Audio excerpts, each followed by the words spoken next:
Right, మళ్ళీ మీ దగ్గరకు వస్తాను. ఒకసారి కృష్ణాంజనేయులు గారి దగ్గరికి వెళ్దామండి. ఒకసారి కృష్ణాంజనేయులు గారి మోసపూరితం తప్ప ఇంకా ఏమి లేదు వసుదేవన్ గారు. కృష్ణాంజనేయులు గారు స్పెషల్ సెషన్స్ అండి, స్పెషల్ సెషన్ కన్వీన్ చేస్తున్నారు ఆంధ్రప్రదేశ్ అసెంబ్లీ 10 రోజుల పాటు. ఇండి కూటమి ఎలా ఉద్దేశపూర్వకంగా మహిళా బిల్లుకు వెన్నుపోటు పొడిచింది అనేది వివరించడానికి. ఇప్పుడు శ్రీకాంత్ గారి వాదన ఏంటంటే ఆల్రెడీ వివరించేశారు కదా పార్లమెంట్లో, మళ్ళీ కొత్తగా ఎందుకు అని చెప్పేసి. ఇప్పుడు ఆయన ఇంకో అబ్జెక్షన్ ఏంటంటే, ఒక్క నిమిషం అండి శ్రీకాంత్ గారు, ఆయన ఇంకో అబ్జెక్షన్ ఏంటంటే తెలంగాణ ముఖ్యమంత్రిని వీళ్ళు వెళ్ళి కలవటం. నాకు తెలిసి అందులో తప్పేం లేదనుకుంటున్నా అండి. మర్యాదపూర్వకంగా కనిపిస్తారా, అయ్యా నమస్కారం అండి, బాగున్నారా, భోజనం చేద్దామా, తప్పే ఉంది? వీళ్ళందరూ అక్కడేదో కుట్ర పన్ని కుమ్మక్క చేశారు. ఆ 16 రాహుల్ గాంధీ అన్నదానికి దీనికి ఏదో లింక్ ఉందంటారండి కృష్ణాంజనేయులు గారు? వాసుదేవన్ గారు నమస్తే. ప్యానల్ మెంబర్స్ అందరికీ నమస్కారము. ఇప్పుడు అయిపోయిన పెళ్లికి మేళం ఎందుకు అనేటువంటిది ఒక సామెత అండి. ఇప్పుడు ఆల్రెడీ మహిళా బిల్లుకు సంబంధించినటువంటి వ్యవహారం ఇవన్నీ కూడా వీళ్ళు చేసినటువంటి జిమ్మిక్కు అవన్నీ కూడా పార్లమెంట్ లో అర్థమైన తర్వాత మహిళా బిల్లు వీగిపోయింది అనేది వీళ్ళే ప్రచారం చేస్తున్నారు. ఇవన్నీ చేసిన తర్వాత ఇప్పుడు వచ్చి ఇక్కడ ఆంధ్రప్రదేశ్ లో ప్రచారం చేస్తాము, లేకపోతే ఆంధ్రప్రదేశ్ లో అసెంబ్లీకి సంబంధించిన సమావేశాలు పెడతాము, ఇవన్నీ కూడా చెప్తున్నారు. ఎవరికి వ్యతిరేకంగా వీళ్ళు సమావేశాలు పెడతారు, ఎవరికి వ్యతిరేకంగా మాట్లాడతారు వీళ్ళు? ఇప్పుడు రాజకీయంగా ఏదో ఒక లాభం ఉండాలి కదా. ఇండియా కూటమికి వ్యతిరేకంగా వీళ్ళు మీటింగ్లు పెడతా ఉంటారు. ఆంధ్రప్రదేశ్లో ఇండియా కూటమి ఎక్కడుంది? కాంగ్రెస్కి ఏమన్నా ఇక్కడ ఆంధ్రప్రదేశ్లో ఓట్లు ఉన్నాయా? మిగతా మిత్రపక్షాలు ఏమన్నా ఇండియా కూటమిలో ఏమన్నా ఉన్నాయా? మహిళా బిల్లుని వ్యతిరేకించేటువంటి పార్టీలు ఆంధ్రప్రదేశ్లో ఏమైనా ఉన్నటువంటి పార్టీల్లో ప్రధానమైనటువంటి పక్షం అధికార పక్షం, ప్రతిపక్షం రెండు అక్కడ మద్దతు ఇచ్చినటువంటి పరిస్థితి ఉంది. జగన్మోహన్ రెడ్డి చంద్రబాబు నాయుడు కన్నా ముందే ఆయన అన్ని రకాల మద్దతులు ఇచ్చాడు, స్టేట్మెంట్లు ఇచ్చాడు.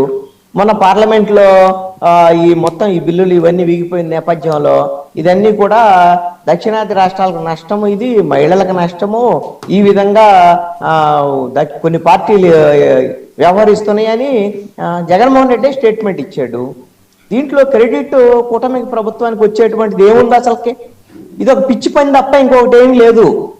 ఒకటి ఈ పిచ్చి పని ఎందుకు చేస్తున్నారు అని అంటే, ఇప్పుడు చంద్రబాబు నాయుడు నరేంద్ర మోడీ ట్రాప్లో పడ్డాడు, అదేవిధంగా బీజేపీ ట్రాప్లో పడ్డాడు అనేటువంటిది ఆంధ్రప్రదేశ్లో ఉండేటువంటి రాష్ట్ర ప్రజలు, తెలుగుదేశంలో ఉండే కార్యకర్తలు కూడా అనుకునేటువంటి అంశం అండి. జనసేన వాళ్ళు ట్రాప్లో పడితే ఒక అర్థం ఉంటుంది. పవన్ కళ్యాణ్ అంటే ఇప్పుడే ఎదుగుతున్న నాయకుడు, జనసేన పార్టీ ఎదుగుతున్నటువంటి పార్టీ. వాళ్ళు బీజేపీ వాళ్ళు ఏ డైరెక్షన్ ఇస్తే అది చేస్తాడు, ఆయనకి వేరే డైరెక్షన్ లేదు.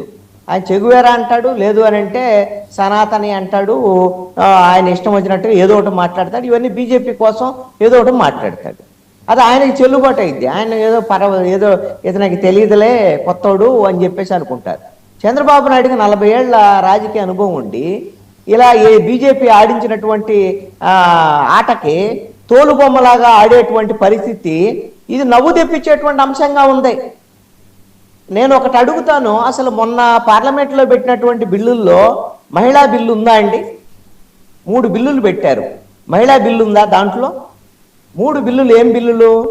రాజ్యాంగ సవరణకు సంబంధించినటువంటి బిల్లు 131వ రాజ్యాంగ సవరణ, అది వీగిపోయింది. దాంతోనే మొత్తం మిగతా 2 కూడా ఆఫ్ చేశారు. రెండోది డీలిమిటేషన్, మూడోదేమో కేంద్ర పాలిత ప్రాంతాలకు సంబంధించినటువంటి చట్టాల సవరణకు సంబంధించినటువంటి బిల్లు. అంతే కదా. మహిళా బిల్లు 2023లో పాస్ అయిపోయింది ఆల్రెడీ. అంటే ఇది సవరణ కదండి, ఇది సవరణ. ఇప్పుడు సవరణలు ఎప్పుడు కావాలంటే అప్పుడు చేసుకోవచ్చు, ఎప్పుడు కావాలంటే వాటిని ఇంప్లిమెంట్ చేసుకోవచ్చు.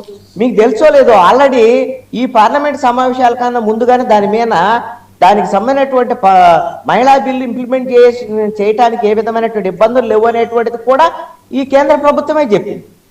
మరి అలాంటప్పుడు మీరు ఇంప్లిమెంట్ చేయడానికి ఇప్పుడు కూడా ఇంప్లిమెంట్ చేసేయచ్చు.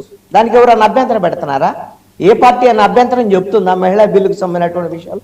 కాంగ్రెస్తో సహా అందరూ ఏం చెప్తున్నారు, మేము మహిళా బిల్లుకు వ్యతిరేకం కాదు, మీరు డీలిమిటేషన్ అనే దాంతో కలిపి తీసుకురావద్దు అనేటువంటి విషయాన్ని చెప్పారు. దానికి అదనంగా కొన్ని ఓబీసీకి సంబంధించినటువంటి పొలిటికల్ రిజర్వేషన్కి సంబంధించినటువంటి అంశాలు ఇవన్నీ కూడా కొన్ని ప్రతిపాదన చేశారు.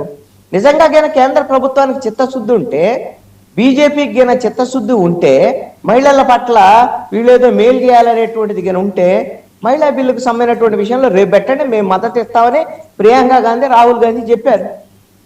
అసలుకి ఒక రకమైన బీజేపీ సిగ్గుమాలిన రాజకీయాలు బహిరంగంగా వాళ్ళకి అసలు ఏది పడితే చేసేస్తారండి. వాళ్ళకి కావాల్సింది ఏమి లేదు. నాకు శ్రీకాంత్ గారు చెప్పినట్టుగా వాళ్ళకి తమిళనాడులోను పశ్చిమ బెంగాల్లో మహిళల ఓట్లు ఇక్కడ డిఎంకేకి అక్కడ తృణమూల్ కాంగ్రెస్కి వ్యతిరేకంగా ఓట్లు రావాలి. అందుకు వీళ్ళు చెప్పినటువంటి మాయ మాటలు నమ్ముతారు అని అనుకున్నారు. నమ్ముతారా అండి? నమ్మరు. ఇది రేపొద్దున రిజల్ట్లో కనపడింది. ఇలా మాయ మాటలు నమ్మి మహిళలు వీళ్ళు చెప్పేటువంటి మాయ మాటలు నమ్మి ఓట్లు వేస్తారా? వాళ్ళు ఉన్నటువంటి దానికి వ్యతిరేకంగా అక్కడ ఉండేటువంటి దాంట్లో ఒకళ్ళ ప్రభుత్వాలకు వ్యతిరేకంగా ప్రజలు ఉంటే, లేదంటే మీరేమన్నా పోరాటాలు చేస్తే దానికి సంబంధించినటువంటి విషయంలో మీరు ఓట్లు సంపాదించడానికి ప్రయత్నాలు చేయాలి తప్ప ఇలాగ మహిళలను మోసం చేసేసి ఈ విధంగా మభ్యపెట్టి ఇది చేయటం అనేది తప్పు అని నా అభిప్రాయం. ఆంధ్రప్రదేశ్లో ఈ విధమైనటువంటి అంశం మీద ప్రత్యేకమైన అసెంబ్లీ సమావేశం పెట్టినా, ఒకవేళ సభలు పెట్టినా ఈ విధమైనటువంటి దాంట్లో ఏ విధమైన ప్రయోజనం లేదు. లేకపోగా కూటమి ప్రభుత్వానికి మైనస్ అయ్యేదానికి కూడా అవకాశం ఉంటుంది. ఏమిటి మైనస్ అనంటే, ఇది మహిళా బిల్లుకు సంబంధించినటువంటి అంశం మీద ఈ సభల వ్యవహారం అని రాదు. డీలిమిటేషన్ ని వీళ్ళు సమర్థిస్తున్నారు అనేటువంటి విషయం మరింత బలంగా ప్రజల్లోకి వెళ్ళింది. ఆంధ్రప్రదేశ్ లో ఉండేటువంటి తెలుగుదేశంతో సహా కార్యకర్తలతో సహా 5 దక్షిణాది రాష్ట్రాల్లో డీలిమిటేషన్ సంబంధించినటువంటి అంశాన్ని వ్యతిరేకిస్తున్నారు. పార్టీ రహితంగా వ్యతిరేకిస్తున్నటువంటి అంశం. దీన్ని వదిలిపెట్టి ఈ రోజున చంద్రబాబు నాయుడు నేను దక్షిణాది రాష్ట్రాల్లో డిఎంకేకి వ్యతిరేక పోరాటం అని ఏదైతే కర్ణాటకలో కాంగ్రెస్ ఉంది, కేరళలో ఎల్డిఎఫ్కి వ్యతిరేకంగా ఇవన్నీ వాళ్ళు మీకు రాజకీయ ప్రత్యర్థులే కాదు. మీ రాజకీయ ప్రత్యర్థులు ఆంధ్రప్రదేశ్లో వైఎస్ఆర్ కాంగ్రెస్ పార్టీ వెళ్ళి ఆల్రెడీ బీజేపీ సంఖలో దూరింది. ఆల్రెడీ ఆయన ఇంకా మీరు వచ్చి ఇంకా ఎవరికి వ్యతిరేకంగా ప్రచారం చేస్తారు? ఇదేమైనా మైండ్ ఉండేటువంటి వాళ్ళు చేసేటువంటి పనేనా? ఇది ఒకసారి రాజకీయంగా అది ఏదైనా వ్యవహారం. ఇంకోటి ఏంటంటే, మొన్న మీరు ఇంకొక అంశాన్ని గమనించండి. ఇదే తరహాలో సభలో సమావేశాలు నిర్వహించాలని ఎప్పుడు అనుకున్నారు అని అంటే, మొన్న అమరావతికి సంబంధించినటువంటి చట్టబద్ధత తీసుకొచ్చిన తర్వాత కేంద్రంలో రాష్ట్రపతికి సంబంధించినటువంటి ఆమోద ముద్ర వచ్చిన తర్వాత రాష్ట్ర వ్యాప్తంగా కూడా దీని మీద ఈ విజయోత్సవ సభలు నిర్వహించాలని ఆంధ్రప్రదేశ్ ప్రభుత్వం నిర్ణయించిందండి. వాస్తవంగా అలాంటి అంశాల మీదగా నిర్ణయిస్తే, అలాంటి సభలుగా జరిగితే, అది ఏదైనా రాష్ట్ర వ్యాప్తంగా జరిగితే కూటమి ప్రభుత్వానికి ఏదైనా లాభం జరిగేదానికి అవకాశం ఉంటుంది. ఎందుకు? మేము ఆంధ్రప్రదేశ్కి సంబంధించినటువంటి నూతన రాజధానికి ఒక అమరావతి రాష్ట్ర రాజధానిని తీసుకొచ్చాము, దీన్ని భవిష్యత్తులో నిర్మిస్తాము, ఈ విధంగా కేంద్ర ప్రభుత్వం కూడా చట్టబద్ధత కల్పించింది అని చెప్పుకోవటానికి ఒక అవకాశం ఏర్పడేది.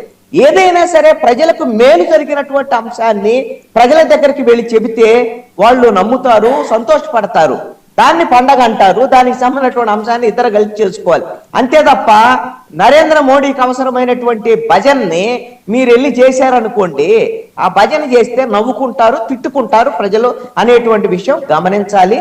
ఇది చంద్రబాబు నాయుడు ఒకసారి పునరాలోచన చేసుకోవాల్సినటువంటి అంశము. ఖచ్చితంగా తెలుగుదేశానికి తీవ్రమైనటువంటి నష్టం, జనసేనకి ఏమి నష్టం లేదు. బీజేపీ వాళ్ళకి వాళ్ళకి ఏమీ లేదు. ఇక్కడ వాళ్ళు ఏదో తెలుగుదేశాన్ని అడ్డం పెట్టుకొని ఇక్కడ ఆంధ్రప్రదేశ్లో ఎదగాలి అనేటువంటి ప్రయత్నం చేస్తున్నారు. వాళ్ళకి లాభమే. వాళ్ళ రాజకీయాలు ఆంధ్రప్రదేశ్లో ఇప్పుడు నడుస్తున్నాయి, మత రాజకీయాలు నడుస్తున్నాయి, మతపరమైనటువంటి అంశాల మీద ఇవన్నీ కూడా బీజేపీ ఎజెండాకు అనుగుణంగా ఆంధ్రప్రదేశ్లో ప్రభుత్వం నడుస్తుంది. మొన్న పవన్ కళ్యాణ్ గిరిజనులకు సంబంధించి అటవీ సంబంధించినటువంటి హక్కులు ఈ అంశాల మీద ఒక పథకాన్ని తీసుకొచ్చాడు. దానికి హనుమాన్ అని పేరట. ఏమన్నా బుద్ధున్నటువంటి వ్యవహారమేనంటే, హనుమాన్ అనేటువంటి పేరు ఒక మతానికి సంబంధించిన దేవుడికి సంబంధించినటువంటి పేరు.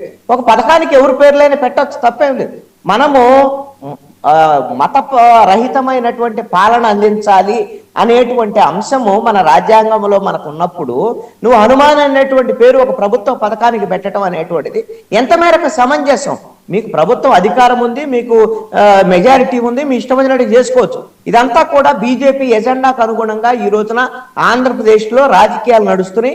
ఈ రాజకీయాల వల్ల భవిష్యత్తులో తెలుగుదేశం పార్టీకి నష్టం వచ్చేదానికి అవకాశం ఉంటుంది అని నేను అనుకున్నా. మరి ఎందుకు చేస్తున్నాడు చంద్రబాబు నాయుడు ఈ విషయాలు? మరి అనుభవం లేదా, తెలియదా? కృష్ణాంజనేయులు చెప్తేనే తెలియాలా అని ఆనంద్ సాగర్ గారు లాంటి వాళ్ళు అనొచ్చు. అంటే ఇక్కడ చంద్రబాబు నాయుడికి ఒకటి అర్థమైంది, 2017-18లో ఈ బీజేపీకి నరేంద్ర మోడీకి వ్యతిరేకంగా వెళితే తొక్కేస్తారు అనేటువంటి విషయం అర్థమయ్యి ఇప్పుడు రేపొద్దున చంద్రబాబు నాయుడు టర్మ్ అయిపోతుంది. అది ఒక టర్మ్ 2 టర్మ్లో ఆయన ముఖ్యమంత్రిగా ఉంటాడు. రేపొద్దున వాళ్ళ అబ్బాయి ముఖ్యమంత్రి కావాలి అంటే వాళ్ళ అబ్బాయి భవిష్యత్తు, వీళ్ళ భవిష్యత్తు, వీళ్ళకి సంబంధించినటువంటి రాజకీయ వ్యవహారాలు, వీళ్ళు ఈ ఆశలు తప్ప రాష్ట్ర ప్రయోజనాలు ఎక్కడున్నాయి? ఈ విషయంలో రాష్ట్ర ప్రయోజనాల కోసం మీరేమన్నా బీజేపీతో రాజీ పడ్డా, కేంద్ర ప్రభుత్వంతో రాజీ పడ్డా ఆంధ్రప్రదేశ్ ప్రజలు అంగీకరించేదానికి అవకాశం ఉంటుంది కదా తప్ప ఏదో లోకేష్ భవిష్యత్తులో ముఖ్యమంత్రి కావాలి, మా రాజకీయంగా మాకేమి ఇబ్బందులు ఉండకూడదు, రేపొద్దున మేమైనా తప్పులు చేసినా జైలుకు పోకుండా ఉండాలి, ఇలాంటి ఆలోచనలతో ఈ రోజున నరేంద్ర మోడీకి బీజేపీకి మద్దతు ఇచ్చేటువంటి ప్రయత్నం చంద్రబాబు నాయుడు చేస్తున్నాడు. ఇది కార్యకర్తల్లో కూడా ఉన్నటువంటి అసంతృప్తి. మీరు మతపరమైన కార్యక్రమం అన్నారు కదా, అధికార ప్రతినిధి కానీ కృష్ణాంజనేయులు గారు, ఇది నిగూఢంగా ఉన్నటువంటి ఒక్క నిమిషం, మీరు మతపరమైన పేరు అన్నారు కదా, ఆయన ఉద్దేశం అబ్రివేషన్ కూడా healing and nurturing units for monitoring aid and nursing of wild life, అది హనుమాన్ కి వాళ్ళు ఇచ్చిన అబ్రివేషన్. నేను కాదనటం లేదండి, ఏదైనా బయట కనపడే పేరు అయితే హనుమాన్ అనే కదా, అది కూడా చెప్పారు, అబ్రివేషన్ కూడా చెప్పారు వాళ్ళు. ఇప్పుడు నేననేది పేరు లేదండి, నువ్వు ఏదైనా ఒక రాజకీయ నాయకుడో లేకపోతే గొప్ప నాయకుడో లేకపోతే మనకి స్ఫూర్తి